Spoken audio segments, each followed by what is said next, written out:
My name is Celebral. I am a parent of a child with cerebral palsy. I also have an organization called Coast Celebral Palsy Foundation 001, which is an umbrella body for parents with children with cerebral palsy. It's all over the 6 sub-counties. I have leaders in every sub-county who have support groups of these cerebral palsy children. The 6 sub-counties, I have a leader in Changamwe, I have one in Jomvu, have one in Vita, Nyali, and Kisauni. Yes, all the 6 sub-counties are covered. And in Kisauni we have also Shanzu. We have support groups that we have started by ourselves because we saw that there is a need for support groups because of the nature of the parents' emotional status. They need to be in support groups so that we can be able to empower them emotionally, psychologically, and even empowering them financially through our stakeholders. Cerebral palsy is a brain damage, is a condition caused by a brain damage at birth. There are many reasons that cause cerebral palsy. One of them is a premature birth. A child who is prematurely born underweight can get cerebral palsy because a premature child, mostly, they have not fully developed. So you find even when they're coming out, some of them, they don't cry. And when you don't cry, you don't get air into your airwaves. And so the brain of any person, if you don't get oxygen in your brain, the brain gets damaged. So at birth of premature children, they get a brain damage. Some damage in some children is caused even during growth. Some get sicknesses like meningitis. It can cause cerebral palsy. Some, like mine, I can say, was premature and at 6.5 months, was born well, but didn't cry, and I didn't take note. But after that, was put in an incubator and on oxygen. When it was time after 2 weeks to be discharged, the child also turned yellow. Yellow is jaundice. Jaundice can also cause cerebral palsy.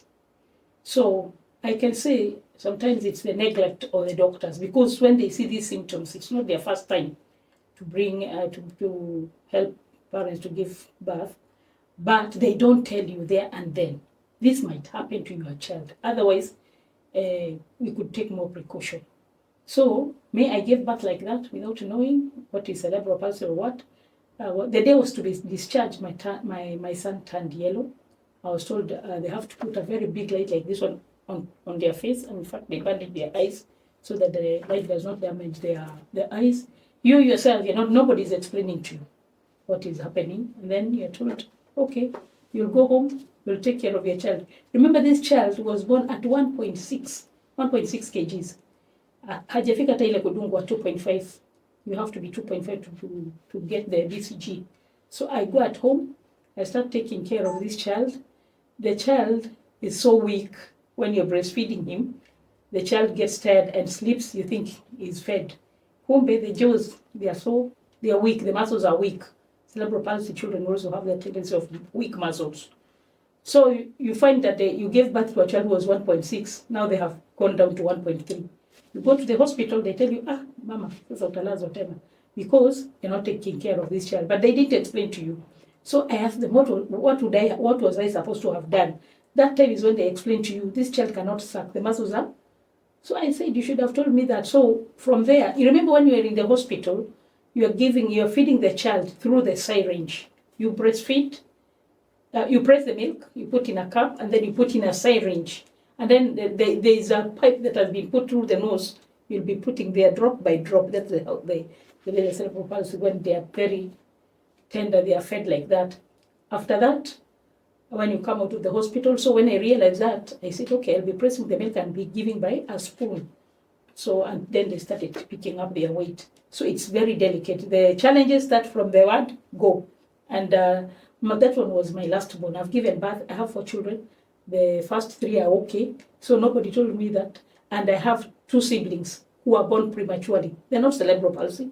So it's not premature birth that 100% causes cerebral palsy. There are other factors like that, jaundice and lack of oxygen in the brain.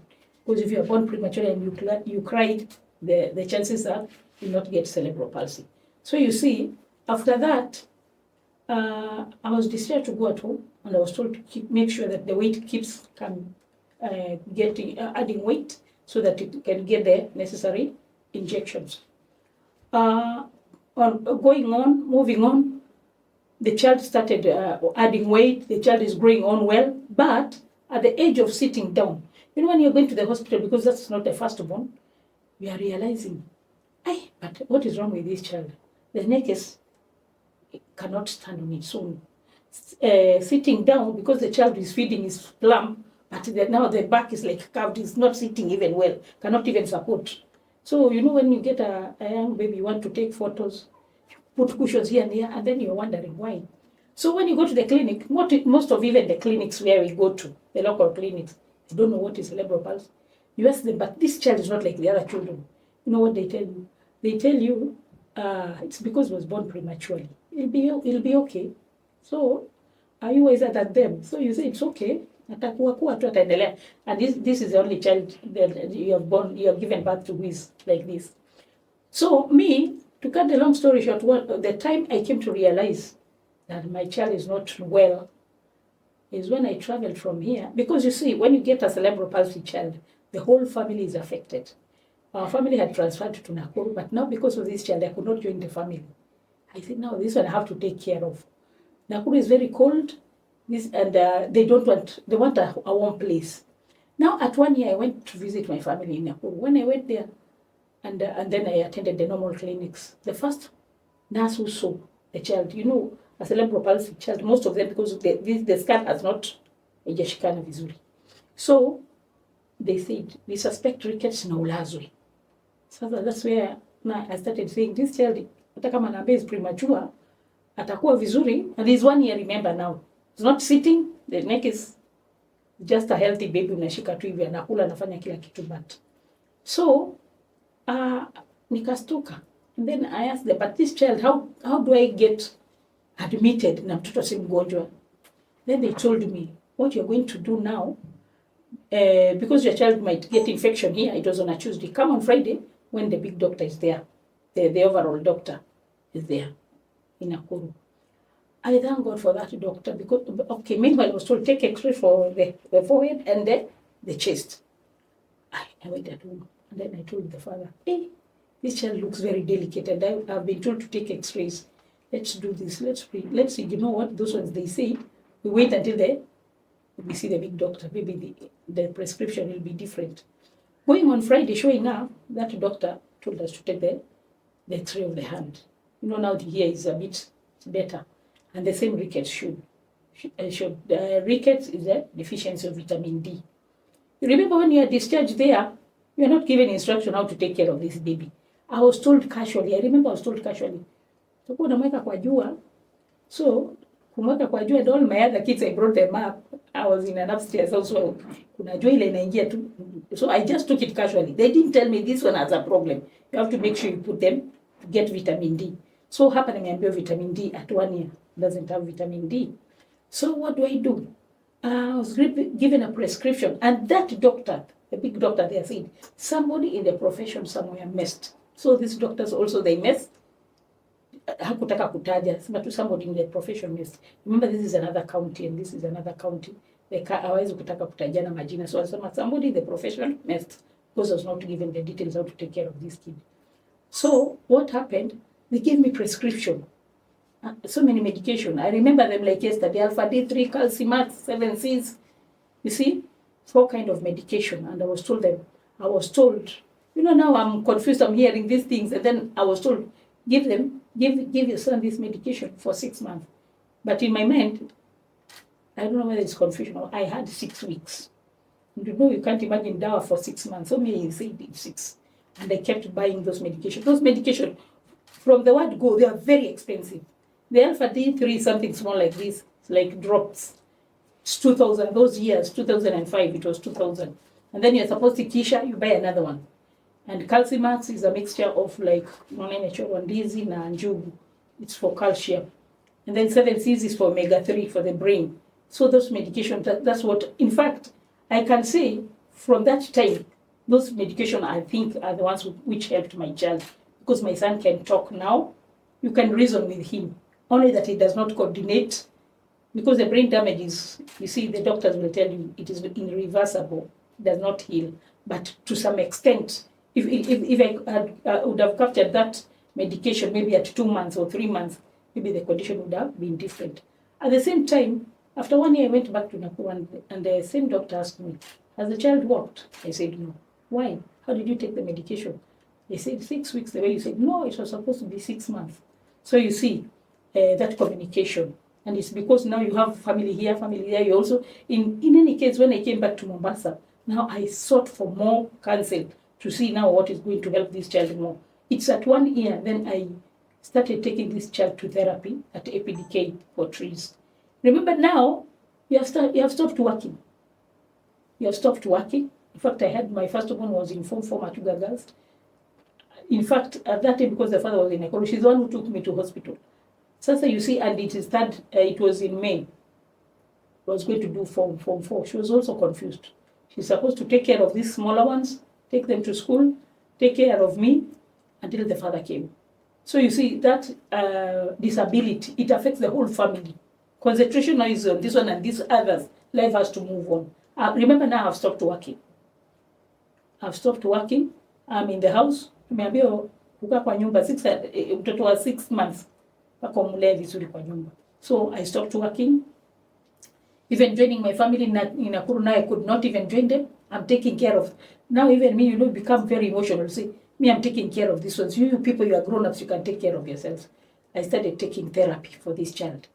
And I engaged a doctor in the house who would come twice in a week. Remember, now I'm not working, but I initiated things to do. I started selling snacks.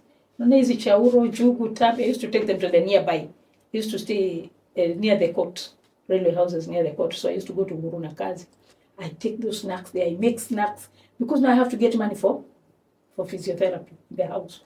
Comes on Tuesday and Thursday and Saturday. And on Monday, I'm at Portrees. Remember, that is fair. And they're not working. If in the middle, if I get something small, I just turn it into business. So that is how I managed. And then my girl, she finished Form 4. I told her, now you take over so that you can get more money for therapy. So see, she has been affected. She had to stay 2 years before she joined college. But nafikiri ile changamoto aliona hapa alisema nikienda college, I'm not joking. She's the only one who graduated in my house. The rest, they were affected. Because now family is there. They went there when they were young. Me, I'm here. They don't know what is happening to their brother. So it really affects the whole family. Yes, and until today, hajai kutembea. He's going to be 20 years in May. Mm-hmm. So at 4 years, nikikurudisha tu nyuma because ilibidi sasa he has to join school. My mind, na unajua I'm also living in denial. No, we paka asome kama wale wengine. So my children went to school at the Star of the Sea. So I said, my girls, so Star of the Sea wameintroduce a boys nursery. So the boy is going to go there. I took the boy there. Remember, he's putting on pampers. So the headmistress told me, we don't take children with pampers. I said, okay, so what will happen? We atasoma happy. Take them to Tomboya for assessment. I took my son there. The symptoms were not showing so much when he started, because we had started treatment early. I took him to Tomboya. Going to Tomboya special school, there are some who are very severe. You think that when yours is serious, you go there. I said, Apana, my son is not going to school here. Also, you just keep him here for some time, and then but you are seeing the physical, but the brain is not coordinating anything. And in any case, right now, as the child has been growing up, and nimekuja to notice, he also has CP, and autism.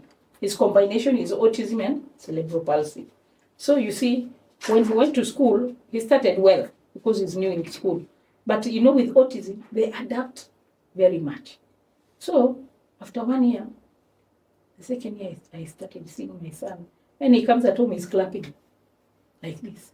So I asked the teacher, Me, when I was going to school, I used to come home with a song, and then my parents could know that what I was learning. Now this one is just clapping. What is happening?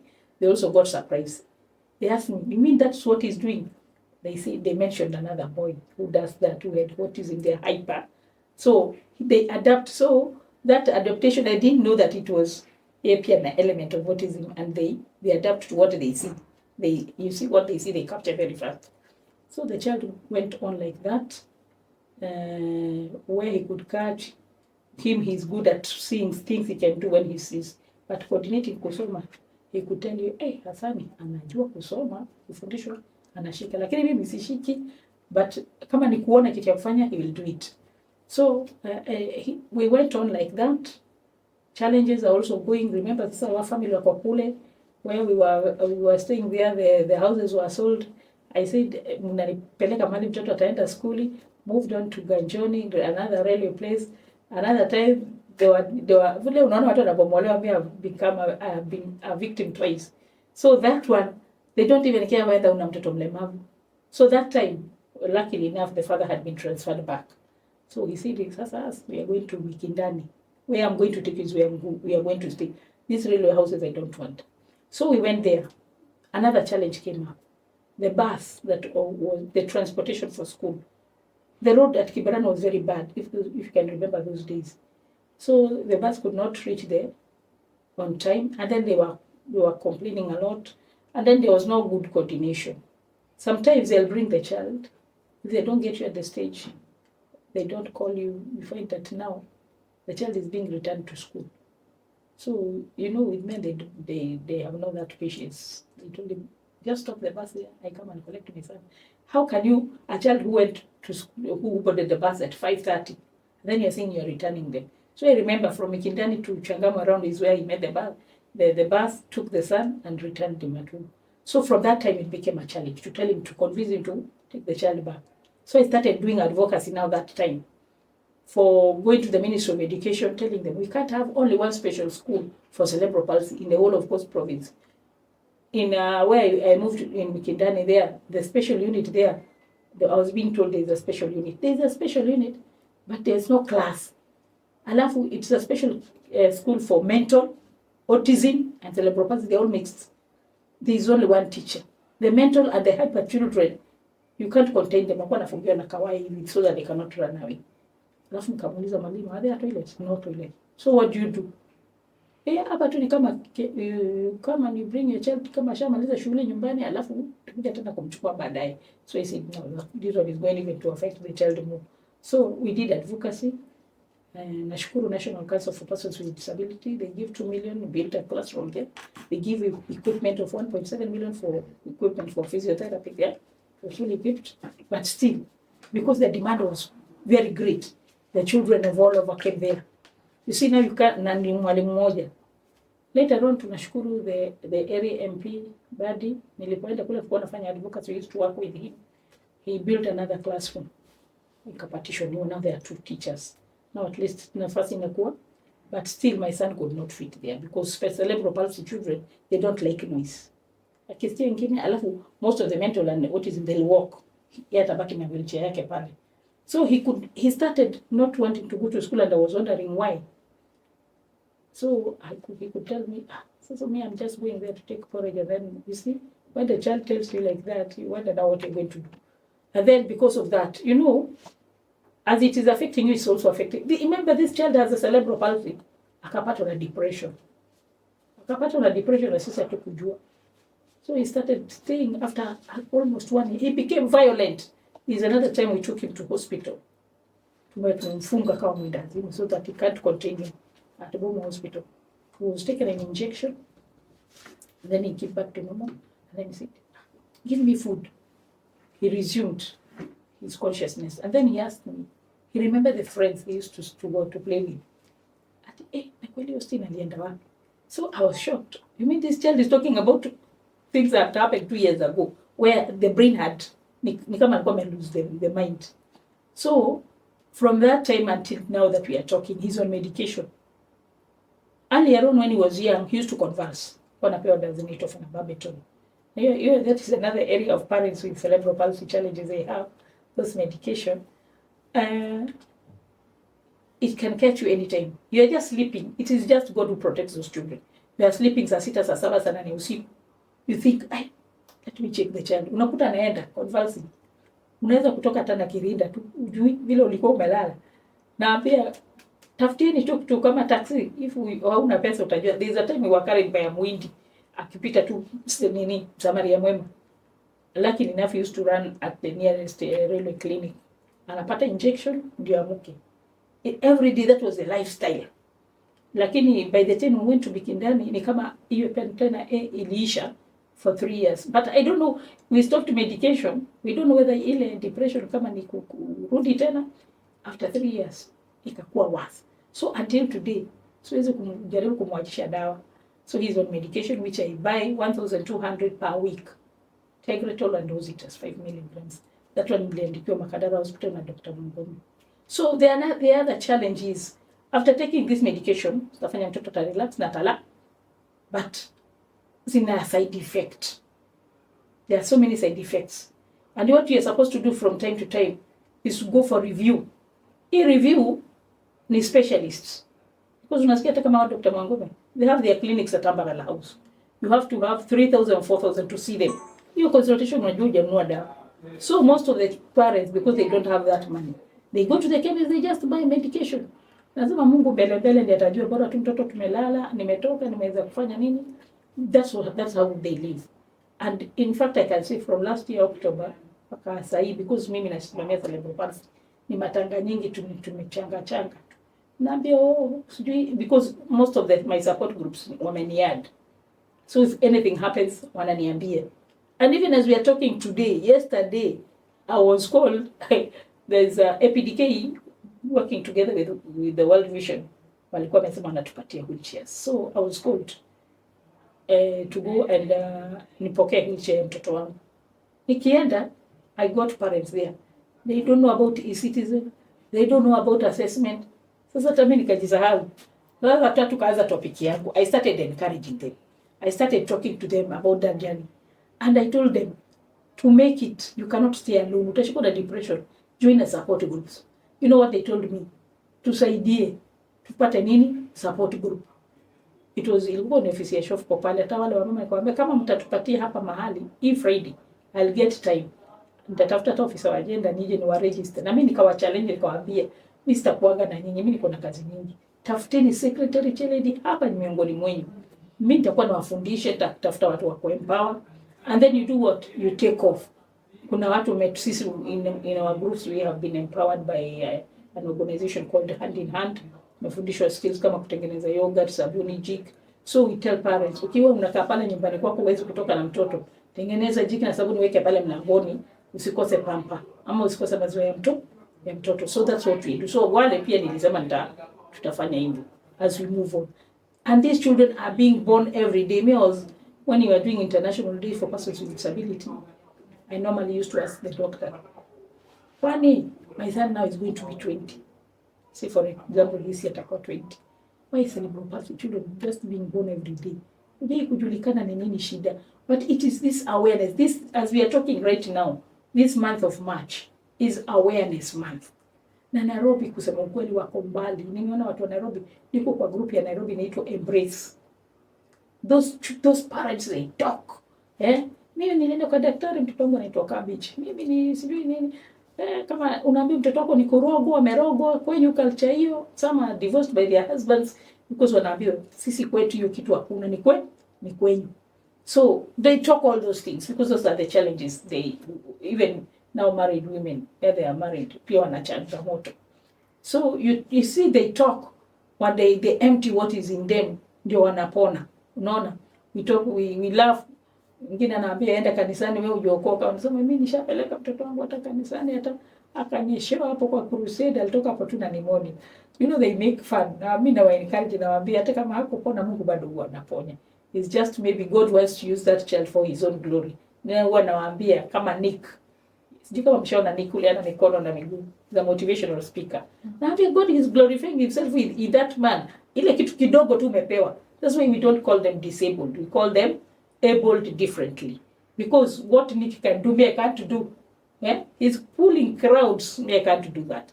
lakini ni kipawa tu mdogo tu wa kuongea na akili Mungu alimpatia. Sasa si Mungu anajitukuza kwa ule kuliko labda angekuwa na mikono na miguu hata hao watu wote wamepata injili wangekuwa wamepata. So our children ni vile tu we can say hatujapata watu wa kushika mkono vizuri, because wewe ukiwa peke yako sio kwamba kuna family members. Juzi we were at APDK, we had been called to get psychosocial support. We got a mother there. Huyo mama alikuwa na mtoto wa CP, mtoto alipasa. Alikuwa separate, bwanake alimwacha bila yeye kujua. Anasema 3 years down the line I was still SMSing him, hi honey, how are you doing? Paka bwana akampigia kamwambia I moved on a long time ago, just to move on. Kwa sababu alikuwa amemwona ule mtoto amemwaffect, alikuwa